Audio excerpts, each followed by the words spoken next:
Hello दोस्तों, नमस्कार। फिर से आप सभी का स्वागत है हमारे यूट्यूब चैनल पर और एक नई पॉडकास्ट में आपका स्वागत करते हैं। दोस्तों, आज का दिन बहुत ही ख़ास है क्योंकि आज के दिन हमारे रायबरेली के गौरव यानी महावीर प्रसाद द्विवेदी जी की पुण्यतिथि है। आज ही दिन उनका स्वर्गवास हो गया था। और दोस्तों, आज का दिन हमारे लिए इसलिए भी महत्वपूर्ण था क्योंकि हमने यही सोचा था कि ये वीडियो हम अपलोड तो करेंगे, लेकिन हमने आज की तिथि इसीलिए डिसाइड करी आज की डेट क्योंकि आज उनकी पुण्यतिथि भी है।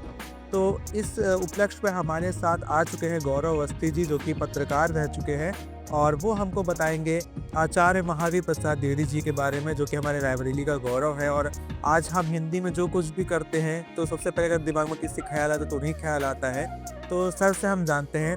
सर, आपका बहुत सारा स्वागत है। एक बार अपना परिचय हमारी जनता को दे दीजिए और शुरुआत करते हैं हम आज के इस सेशन की। मैं गौरव अवस्थी हूँ और पत्रकारिता के पेशे में रहा। जी, और आचार्य महावीर प्रसाद जी चूँकि पत्रकारों के पुरखा हैं, पूर्वज हैं, और सरस्वती पत्रिका के माध्यम से उन्होंने हिंदी भाषा का व्याकरण गढ़ा, जी, खड़ी बोली हिंदी को जन्म दिया। इसलिए हम सब उनकी स्मृतियों में एक संरक्षण अभियान जी, पिछले 27 वर्षों से संचालित। आचार्य महावीर प्रसाद जी के बारे में जैसा कि सभी को ज्ञात है और आपके दर्शकों को भी बताना चाहूँगा कि उनका जन्म गंगा के किनारे सरेनी ब्लॉक विकासखंड के एक गांव है जी, दौलतपुर में 1864 को 9 मई 1864 को हुआ। और इसी रायबरेली शहर जहां आज हम सब आप दोनों बात कर रहे हैं, बेलीगंज एक मोहल्ला है, उनके दत्तक पुत्र की ससुराल थी। जी, और 21 दिसंबर 1938 को उन्होंने रायबरेली शहर में बेलीगंज मोहल्ले के अपने दत्तक पुत्र के ससुराल के आवास ही अंतिम सांस। जी सर।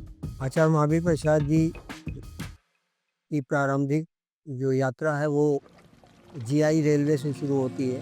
ब्रिटिश गवर्नमेंट में जो रेलवे थी उसमें वो रहे, तार बाबू रहे। फिर अपनी सेवाओं से उन्होंने तरक्की पाई।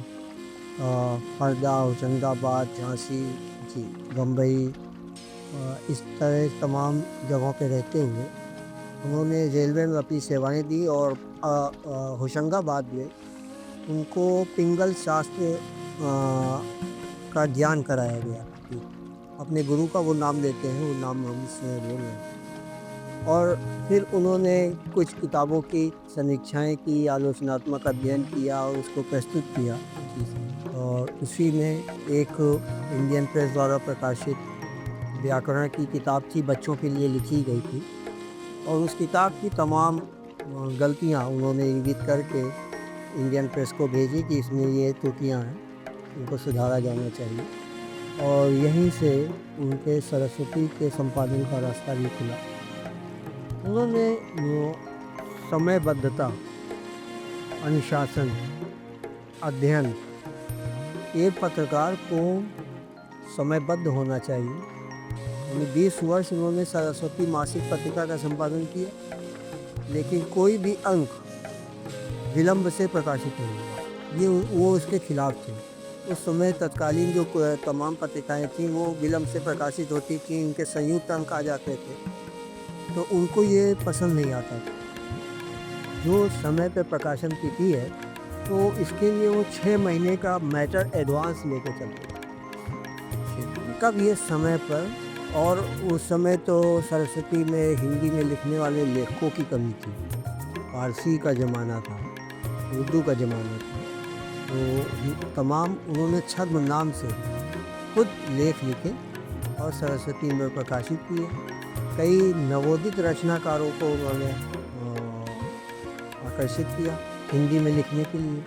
उनके लेख, उनकी कविताएं, उनको सुधार के प्रस्तुत किया। उसमें मैथिली शरण गुप्त जो राष्ट्रकवि है, ये माना जाता है, मैथिली शरण गुप्त खुद भी लिखते हैं कि कई बार हमारी रचनाएं सरस्वती में इतना मांझ के छपती थी कि हमें खुद भी नहीं लगता था कि ये हमारी कविता है। ये उन्होंने स्वीकार किया।